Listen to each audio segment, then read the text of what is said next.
Ətrafına baxırsan, bəziləri artıq bitirib, bəziləri öyrənməyə çoxdan başlayıb, özünə sual verirsən. Görəsən gecikmişəmmi?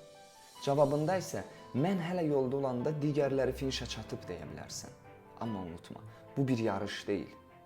Hər kəsin yolu fərqli, temp fərqli, başlanğıc fərqli.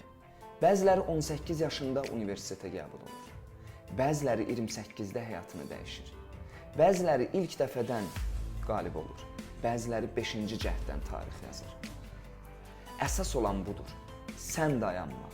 Addım-addım belə olsa, hər gün irəlilə. Bugünün dünənə nisbətən bir addım belə olsa öndədirsə, qalib hələ də sənsən. Başqaları ilə deyil, dünənki özünlə yarış. Sənin tempin, sənin qələbən. Gec başlamaq məğlubiyyət deyil. Sadəcə başla və dayanma.